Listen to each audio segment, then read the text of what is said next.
नमस्कार दर्शकों, आप देख रहे हैं दूरदर्शन मध्य प्रदेश। मैं हूं डॉक्टर तपस्या। दर्शकों, आज के दिन हम बहुत ही खास विषय पर चर्चा करने वाले हैं। क्या आपने कभी सोचा है कि हम पूरे जीवन भर तरक्की करना चाहते हैं, आगे बढ़ना चाहते हैं, पैसा कमाना चाहते हैं, लेकिन ये सब कुछ संभव तभी है जब हम स्वस्थ रहते हैं। क्योंकि अगर हम स्वस्थ रहेंगे तभी हम यही सारी चीज़ें जो हमारी ख्वाहिशें होती हैं उनको हम पूरा कर पाएंगे। लेकिन स्वस्थ रहने के लिए क्या कुछ ज़रूरी होता है, आपने सोचा है? अगर मैं बात करती हूँ प्राचीन काल की, तो सबसे महत्वपूर्ण अगर किसी बात पे ध्यान दिया गया था तो वो था योगा। लेकिन धीरे धीरे वो कहीं ना कहीं विलुप्त होता जा रहा था। उसी के लिए प्रत्येक वर्ष 21 जून को 2015 से शुरुआत की गई थी अंतर्राष्ट्रीय योग दिवस की। और इसी के संदर्भ में आपको बताना चाहती हूँ कि हर घर में योगा को लेकर जाना एक उद्देश्य मात्र हो गया था और लोगों को योग से परिचय कराना हो गया था। और यही परिचय आज हम आपसे करवाने वाले हैं। जी हाँ, और हमारे साथ में बहुत ही महत्वपूर्ण खास एक्सपर्ट जुड़ गए हैं। कृष्णकांत जी हमारे साथ जुड़े हुए हैं और इसी के साथ में हमारे साथ संजय शर्मा जी जुड़े हुए हैं। हम आप दोनों का हमारे कार्यक्रम में स्वागत करते हैं सर।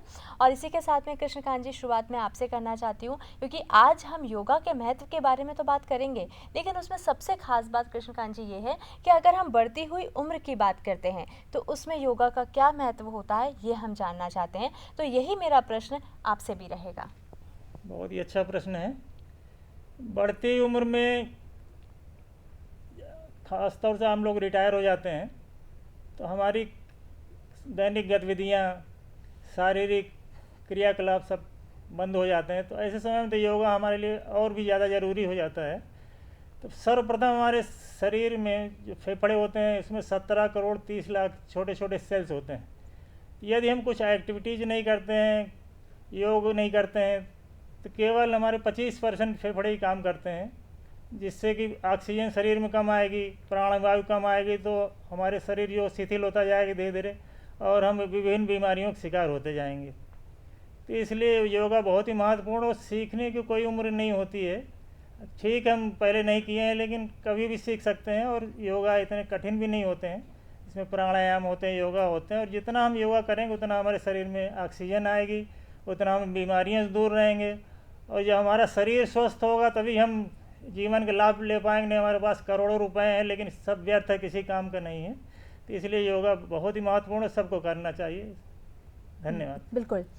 कृष्णकांत जी ने यहाँ पे बहुत अच्छी बात ये कही कि योगा बहुत महत्वपूर्ण है और उम्र की सीमा इसमें नहीं होती है। लेकिन अगर मैं संजय जी से बात करना चाहूँ तो ये जानना बहुत ज़रूरी हो जाता है कि उनके अनुभव क्या रहे हैं। संजय जी, आपके बहुत लंबे अनुभव हैं, योगा से जुड़े हुए हैं आप। तो मैं जानना चाहती हूँ कि आप कैसा महसूस करते हैं योगा करके, और जब आप लोगों को जोड़ते हैं तो किस तरीके से आप परिवर्तन देखते हैं उनमें? जी हाँ, मैंने क्या है 84 में कन्याकुमारी से मैंने योग सीखा था। तो उस समय से योग के शिविर चला रहा था और आज मेरी उम्र 64 है, लेकिन योग करने से मेरा इतना ज़्यादा लगता नहीं है अभी। तो योगा से क्या है, बॉडी लोगों की जो स्टफ़ हो जाती है उसको फ्लेक्सिबल करने के लिए बहुत फ़ायदा करती है ये, और मसल्स को फ्लेक्सिबल भी करती है और स्ट्रॉन्ग भी करती है। जिससे लचीली जितनी बॉडी होती है उतना व्यक्ति जवान होता है, ये नियम है। और जैसे प्राणायाम वगैरह करते हैं अपन, तो प्राणायाम से क्या है, फेफड़े मजबूत होते हैं। अनुलोम विलोम से अपना मन शांत होता है। और फिर ध्यान करते हैं, ध्यान से जो अपने अंदर विकृतियाँ होती हैं वो सब निकल जाती हैं और मन अपना शांत रहता है। और मन शांत रहता है तो अपन ज़्यादा स्वस्थ रहते हैं। बिल्कुल। और कहा भी जाता है कि अगर हम कोई काम में सफल होना चाहते हैं तो मन को शांत करना बहुत ज़रूरी होता है। इसी के साथ में जब भी हम शांत की बात करते हैं कि मन को शांत करना है, तो ओम के उच्चारण को हम नहीं भूल सकते हैं। कृष्णकांत जी, अगर मैं ओम के उच्चारण की बात करती हूँ तो हमने जब शुरुआत करा था कार्यक्रम की तो हमने आपस में बातचीत भी कर रहे थे, तो आपने कहा था कि सबसे पहले हम जब योग करते हैं तो ओम का उच्चारण ज़रूर करना चाहिए। उसका क्या महत्व होता है अगर मैं योग के संदर्भ में बात करूँ तो? इसके उच्चारण से चित्त एकाग्र होता है और स्मरण शक्ति में वृद्धि होती है। जब ओम का उच्चारण करते हैं तो पूरे शरीर में कंपन सा होता है और पूरे शरीर को लाभ होता है। पेट व ब्लड प्रेशर में भी लाभ मिलता है। मानव शरीर जो है लघु ब्रह्मांड स्वरूप है। हमारा शरीर भी मूलतः 5 तत्वों से बना है। ईश्वर ने इस शरीर को आत्मनिर्भर और परिपूर्ण बनाया है। इसमें अपने आप को निरोग रखने तथा रोगों को उपचार करने दोनों शक्ति है। तो जब हम ओम करते हैं तो हमारे ऑक्सीजन ज़्यादा अंदर आती है, इनहेल होती है, शरीर ऑक्सीजन ज़्यादा आती है। तो जितना ऑक्सीजन आई ओम के माध्यम से पूरे शरीर को बीमारियां दूर होती हैं और ऊर्जा बढ़ती है। और जो ब्रेन होता है वो भी ट्यूनिंग होता है, कंसंट्रेट होता है, मन जो चित्र एकाग्र होता है ओम से। तो इसलिए हम योग की शुरुआत में पहले ओम करते हैं कि हम अपने चित्त को पहले एकाग्र करें। तो जितना हमारा चित्त एकाग्र होगा उतना अच्छा हम योग कर पाएंगे, इसलिए ओम से शुरुआत की जाती है इसकी। बिल्कुल। वैसे भी कहा जाता है कि मन को ज़्यादा भटकने नहीं देना चाहिए, और बिना भटके हम संजय जी से ये जानना चाहते हैं कि अगर कोई भी व्यक्ति शुरुआत करना चाहता है, योग से जुड़ना चाहता है, तो कई बार ऐसा होता है कि उनको लगता है कि अब हमारी ये उम्र हो गई है, 50 साल हो गई, हमने अभी तक तो नहीं किया है, तो क्या हम कर सकते हैं? तो क्या ये संभव है कि हम किसी भी उम्र में योग की शुरुआत कर सकते हैं? हाँ, हम किसी भी उम्र में कर सकते हैं। जब पहले मैंने शिविर लगाए तो वहाँ छोटे बच्चे भी आते थे और 75 साल के बूढ़े भी आते थे कुछ। जी। तो वो सब सीख सकते हैं, बस इच्छा होना चाहिए अपने अंदर। थोड़ा एजेड उम्र में थोड़ा सा स्टफ हो जाती है बॉडी, थोड़ा दिक्कत आती है, लेकिन जितना कर सकते हैं वो कर सकते हैं, उससे उनको फ़ायदा भी होता है। और यंग एज वालों को तो ये है कि किसी स्पोर्ट वगैरह में है तो उसके अंदर भी योग फ़ायदा करता है। सभी स्पोर्ट में योग का महत्व है, उससे कंसंट्रेशन भी बढ़ता है अपना, किसी भी गेम में, पढ़ाई में, ये सब इसमें फ़ायदा होता है। बिल्कुल। कुल मिला के योग से जुड़ने के अनेकों फ़ायदे हैं, लेकिन अगर मैं बात करती हूँ सूक्ष्म व्यायाम की, तो थोड़ा सा विस्तार से जानते हैं कृष्णकांत जी से। अगर मैं सूक्ष्म व्यायाम की बात करती हूँ तो वो कैसे किया जाता है और उसका क्या लाभ होता है, वो भी हम जानना चाहेंगे आपसे। सूक्ष्म व्यायाम, जब हम व्यायाम शुरू करते हैं तो हमारा शरीर बिल्कुल शिथिल होता है, और कई बार वात पित्त कब्ज जो होता है तो वायु कुपित भी होता है। तो इसलिए शरीर जो स्टेप है पहले उसको हम तैयार करना है योग के लिए। तो उस तैयार करने के लिए पहले हम शरीर को शिथिल करते हैं, उसके लिए हम सूक्ष्म व्यायाम होते हैं। सूक्ष्म व्यायाम जो होता है, पहले पैरों को पंजे शुरू किया जाता है, पंजे उसके नॉर्मल किए जाते हैं, फिर एड़ी को नॉर्मल किया जाता है, फिर उसको ट्विस्ट करते हैं left wise, clock wise, anti clock wise.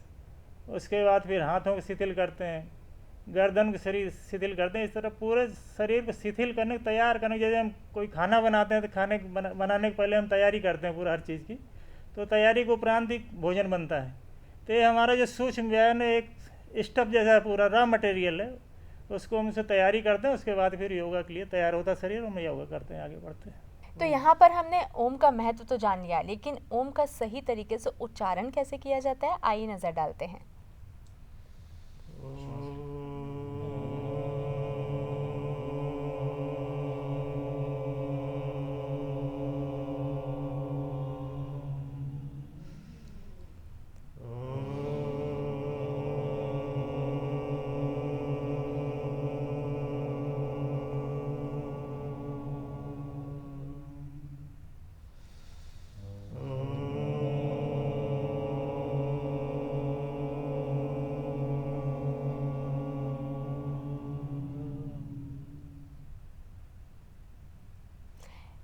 तो यहाँ पे हमने नज़र डाला कि ओम का किस तरीके से सही तरीके से उच्चारण किया जाता है।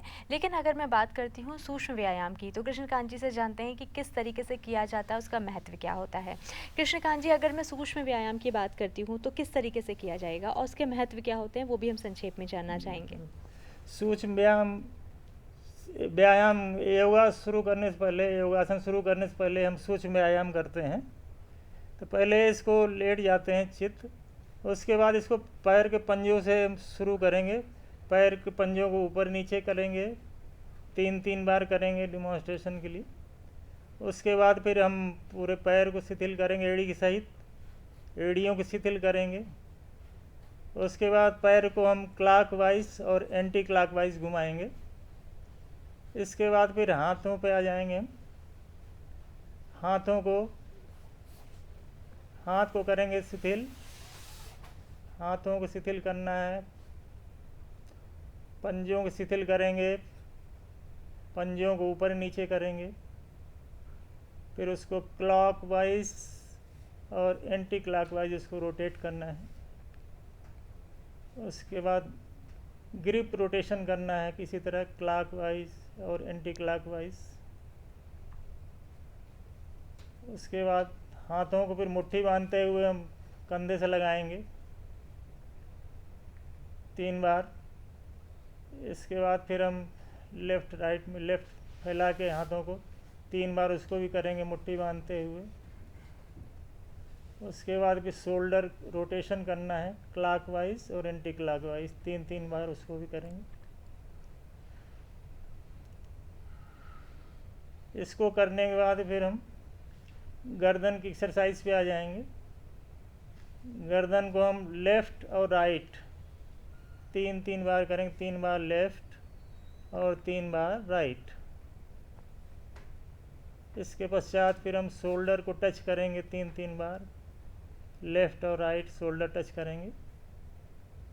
शोल्डर टच करने के बाद गर्दन को आगे और पीछे 3 बार, और सामर्थ्य के अनुसार करना है, ज़्यादा ताकत नहीं लगाना, जितना आप आसानी से कर सकते हो उतना ही करना है। 3 बार आगे 3 बार पीछे। फिर तीनों एक्सरसाइज कॉम्बिनेशन और रोटेशन, और रोटेशन बहुत ही आराम से करेंगे, नहीं चक्कर आ सकते हैं। जो सीनियर सिटीजन्स होते हैं या ज़्यादा एज होती है उनको चक्कर आ सकता है। आराम से बिल्कुल, और तीनों एक्सरसाइज कॉम्बिनेशन 3 बार उसको भी करेंगे क्लॉकवाइज और एंटी क्लॉकवाइज।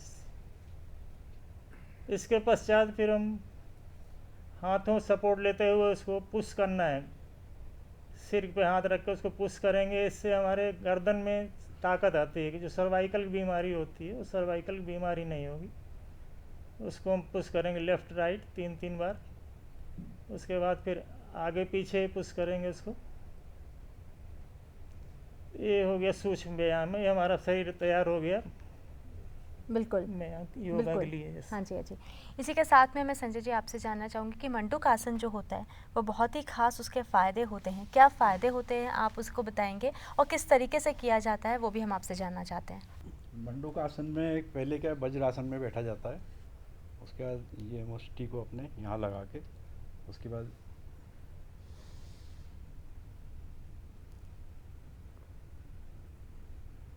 इसका ये मेन फ़ायदा है कि इससे जो प्रोस्टेट ग्लैंड बढ़ जाती है, मोस्टली 50 के बाद पुरुषों की प्रोस्टेट ग्लैंड बढ़ जाती है, उसके उसमें बहुत फ़ायदा होता है मंडूक आसन में।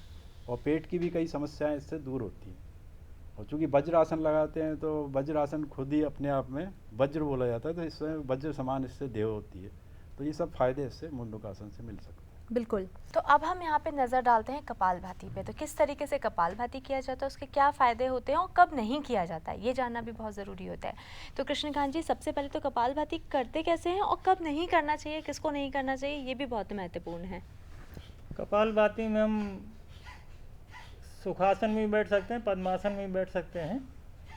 और जिसको हाई बीपी बहुत ज़्यादा वगैरह है, जिनको बाईपास सर्जरी वगैरह हुई है, तो उनको नहीं करना है, अवॉइड करना है। और कपालभाति में कपाल माने मस्तिष्क होता है, और भाति माने दीप्ति आभा तेज।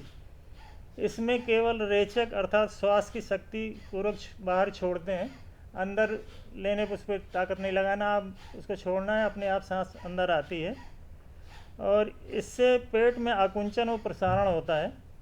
मूलाधार, स्वादिष्ठान और मणिपुर चक्र पर विशेष बल पड़ता है।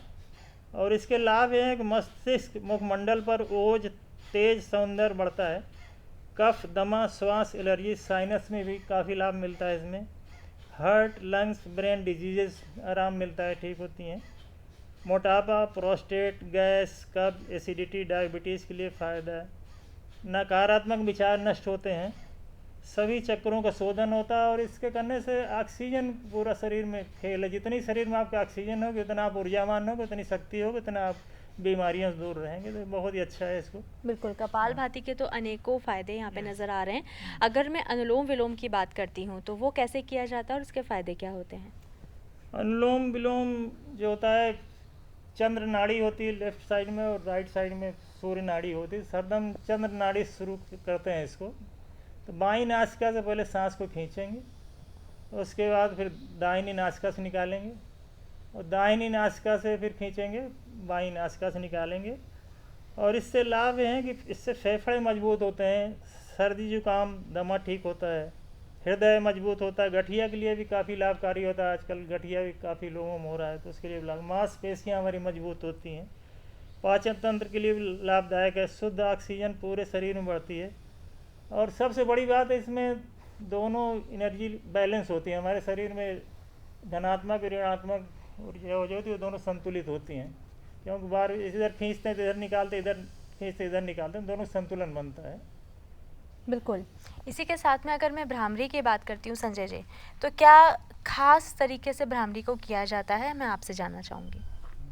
भ्रामरी एक्चुअल में जैसे ओम जो रहता है उसमें आकार उकार मकार, तो मकार का जो चीज़ है उसको लिया जाता है।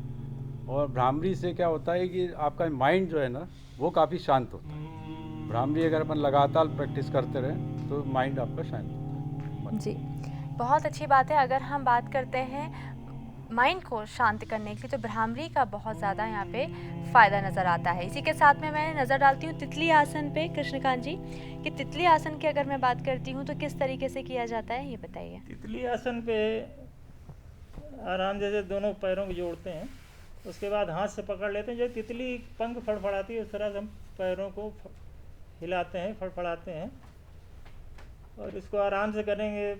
कोई भी आसन जो व्यायाम है उसमें देखी देखा नहीं करना है। हर आदमी की क्षमता शारीरिक अलग अलग होती है, तो अपनी क्षमता के अनुसार ही करें और दोनों पैरों को हिलाना है। इससे लाभ बहुत लाभकारी है कि इसमें जैसे जांग की मसल्स काफ़ी रिलैक्स होती हैं, क्योंकि ओल्ड एज में सब मसल्स टाइट होने लगती हैं। हिप्स और थाइज ये भी मसल्स टाइट होने लगती, इसमें लचीलापन आता है।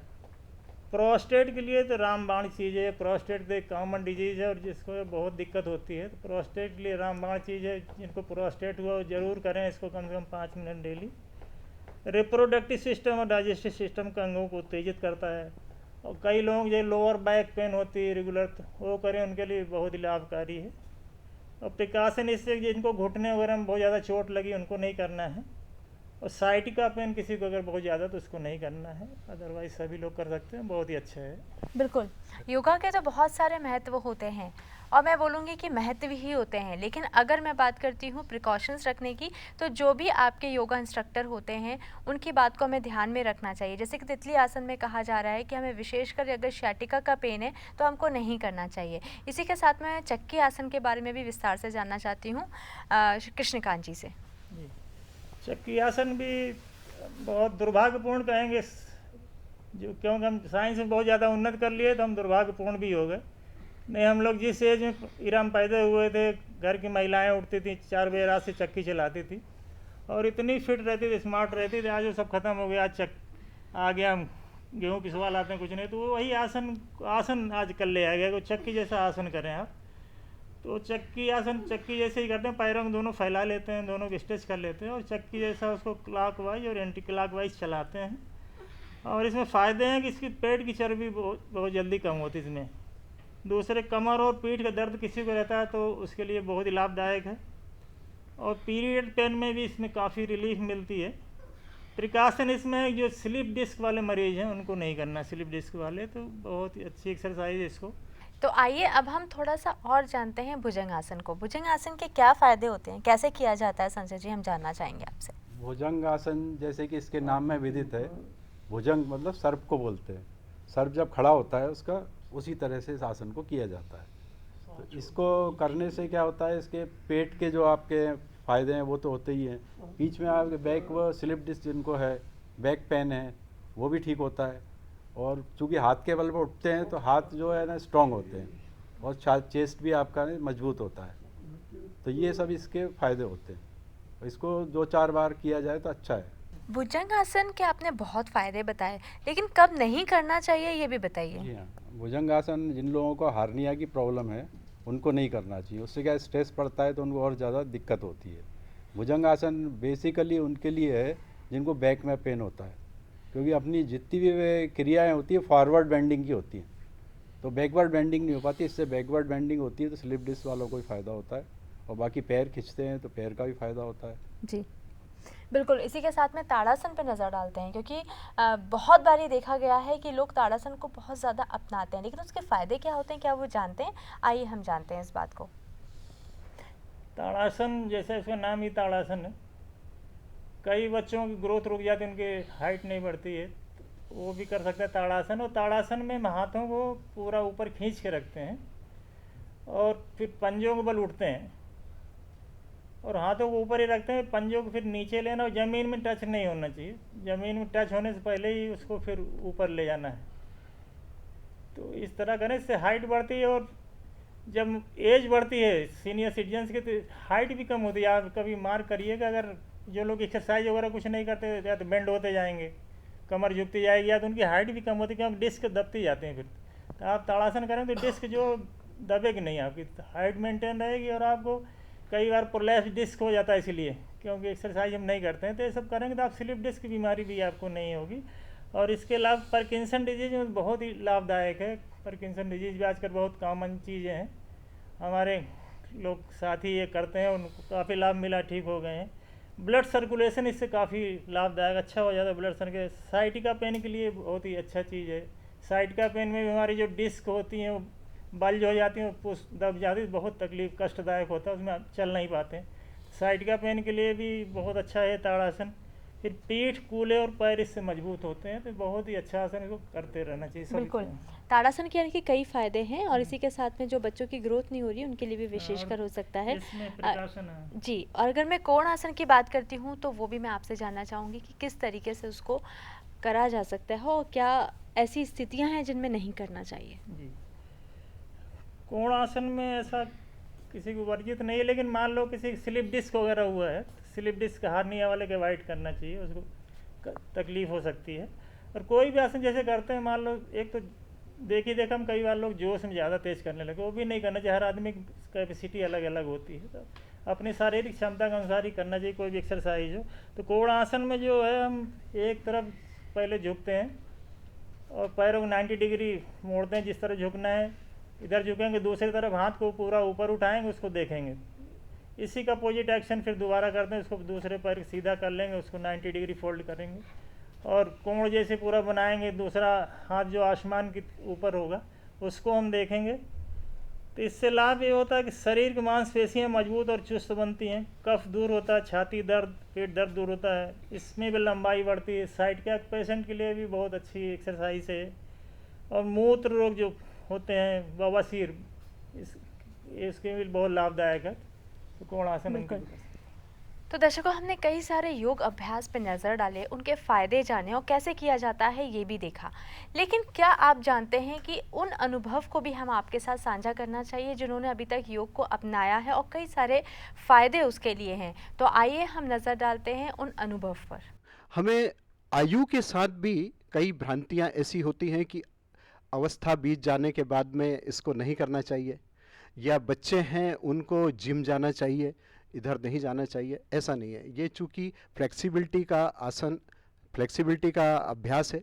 नंबर 2, ये आत्मा और प्राण को और शरीर को एकाकार करने का विज्ञान है। ये वैज्ञानिक रूप से सत्य सिद्ध हो चुका है, इसीलिए इसको अंतर्राष्ट्रीय योग दिवस के रूप में मान्यता पूरे विश्व में दी गई है। और कई अनेक दूसरे धर्मों को मानने वाले लोग भी इसको बहुतायत में कर रहे हैं।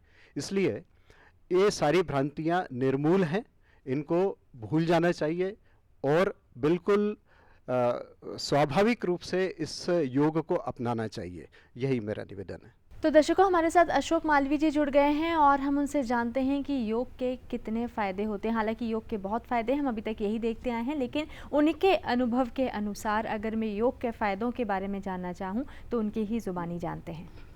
संक्षिप्त रूप में बताना चाहूँगा मैं कि कहा गया है, पहला सुख निरोगी काया। निरोगी काया सबसे महत्वपूर्ण है अपने जीवन में। तो 24 घंटे में कम से कम 1 से 1.5 घंटे जो है अपने स्वास्थ्य शरीर के लिए दिए जाने चाहिए। इसमें योग से जो है वात कफ पित्त का समन्वय होता है, जिससे अपनी दीर्घायु बढ़ती है और इसमें इम्यूनिटी सिस्टम अपना मजबूत होता है, रोग प्रतिरोधक क्षमता बढ़ती है योग करने से। दिनेश कुमार जी, मैं आपसे ये बात जानूंगी कि आपने व्यक्तिगत तौर पे खुद में क्या अंतर महसूस किया? मैडम, आपने बहुत ही अच्छा क्वेश्चन पूछा मुझसे, क्योंकि मुझे भी लगभग 1 साल मुझे इस योग से जुड़ा हुआ हूँ मैं। और जब से मैं योग से जुड़ा हूँ, अपने आप को अपने आप में उन्मुक्त समझता हूँ मैं, आनंद का अनुभव करता हूँ। और इतना आनंद का अनुभव करता हूँ कि उसकी सीमा नहीं है इसकी। जब से मैं योग से जुड़ा हूँ, एक तो फिट रहता हूँ, 5 किलोमीटर रन वॉक भी मैं इसमें करके आया हूँ। और जब से योग से जुड़ा हूँ, नेशनल लेवल पर भी अपने आप को पहुँचा सका हूँ। इसके पहले तो मुझे ये भी ज्ञात नहीं था कि योग से अपने को कितना फ़ायदा होता है। आज वर्तमान में योग से मुझे कोई ये नहीं कहता है कि मुझे रिटायर हुआ हूँ, सेवानिवृत्ति के बाद में मुझे ऐसा महसूस होता है कि मैं अभी कार्यरत हूँ। ये मेरी सबसे बड़ी उपलब्धि है ये। और इसके अलावा स्वस्थ मानसिक मन से स्वस्थ रहता हूँ तो सारी चिंता से मुक्त होता हूँ मैं। शरीर स्वस्थ रहता है तो परिवार भी स्वस्थ रहता है, परिवार वाले स्वस्थ रहते हैं तो और भी फ़ायदे हैं उसके, चिंता मुक्त होता है, सभी प्रकार के फ़ायदे मिलते हैं उससे। बिल्कुल। लोग कहते हैं कि उम्र हो गई है, अब हम ये नहीं करेंगे, खासकर हम कोई नई चीज़ नहीं अपनाएंगे। लेकिन क्या आपने सोचा है, पूरे जीवन तो हमने सिर्फ काम के पीछे भागते रहे, दौड़ते रहे, हमने खुद के ऊपर तो ध्यान दिया ही नहीं दर्शकों। लेकिन अगर मैं बात करती हूँ एक ऐसे अभ्यास की जिसको हम बोलते हैं योगा अभ्यास, अगर आप उससे जुड़ते हैं तो ना केवल उस दौड़ते हुए जीवन को जिसने आपको पूरे जीवन भर दौड़ाया, उससे आप मुक्त होकर जब रिटायरमेंट की तरफ जाते हैं तो सोचते हैं कि अब तो उम्र हो गई है, घर में बैठते हैं, आराम करते हैं, निश्चित तौर पे। लेकिन क्या आपने खुद के लिए कुछ किया है? उसके लिए अगर आप वाकई करना चाहते हैं तो योगा से ज़रूर जुड़िए। और इसीलिए हमारा कार्यक्रम भी इसी पे आधारित है कि हम आपको ज़्यादा से ज़्यादा योगा के महत्व को बता पाएँ और योगा से जोड़ पाएँ। और इसीलिए प्रतिवर्ष हम लोग 21 जून को 2015 से लगातार अंतर्राष्ट्रीय योग दिवस भी मना रहे हैं। जब भी हम योगा की बात करते हैं तो जल नीति भी साथ में आ जाती है, और जब हम जल नीति की बात करते हैं तो बहुत सारे फ़ायदे हमारे सामने निकल के आते हैं। लेकिन कैसे किया जाता है ये जानना बहुत ज़रूरी है। इसी के लिए हमारे साथ में जुड़ गए हैं कमलेश सक्सेना जी। उनसे जानते हैं जल नीति के अभ्यास कैसे किया जाता है। सबसे पहले तो मैं अपनी स्वयं की समस्या के बारे में बताता हूँ, जिसको मैंने जल नीति से ही दूर किया है। मुझे सुबह उठते से ही भयंकर छींक आती थी, एक के बाद एक, यानी 20-25 छींकें इकट्ठी आती थी। कई एलोपैथिक डॉक्टरों को दिखाया, फ़ायदा नहीं हुआ। फिर किसी ने बताया कि जल नीति करिए, किसी गुरुजी ने बताया। मैंने जल नीति शुरुआत की और मेरा अब पूरी तरह स्वस्थ हूँ।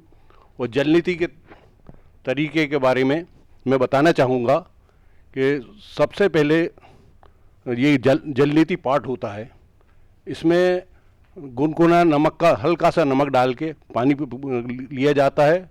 उसके बाद जो एक नाक से इसमें डाल के इस दूसरे नाक से निकाला जाता है। तो पूरा एक निकलने के बाद पूरी नाक साफ़ हो जाती है। फिर उठा के दूसरी नाक से फिर निकाला जाता है और इधर निकाला जाता है। इसके बाद बिल्कुल ENT, ये कहें कि हम ENT का नाक कान गले का इलाज है। इसमें सर्दी जुकाम खांसी दमा श्वास इन समस्याएं दूर हो जाती हैं इससे। तो इसी के साथ में हमने जल नीति के अभ्यास के बारे में भी जाना, योगा अभ्यास के भी चमत्कारिक लाभ देखे और जाने भी। यहाँ पे वो अनुभव साझा किए गए जो खुद ने अपने ऊपर अपनाए गए थे लोगों ने। लेकिन अगर मैं बात करती हूँ उस जीवन की जो होती है रिटायरमेंट के बाद, लोग सोचते हैं कि अब तो हम रिटायर हो गए हैं।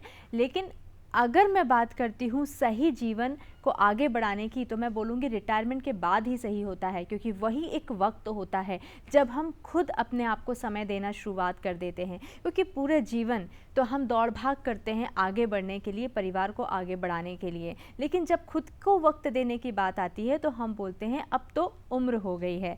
तो जैसे कहा जाता है ना, age is just a number, तो बिल्कुल सही बात है। अगर हम बात करते हैं रिटायरमेंट के बाद की, तो age is just a number. और आज जिस तरीके से अनुभव हमने आपके साथ में साझा किए, वो इस बात को पूरी तरीके से सार्थक भी करते हैं। तो दर्शकों, आपको योग से जुड़ना है और खुद को स्वस्थ और निरोगी भी रखना है, और हम उम्मीद करते हैं कि योग से आप जुड़ेंगे और खुद को स्वस्थ भी रखेंगे। मुझे इजाज़त दीजिए, नमस्कार।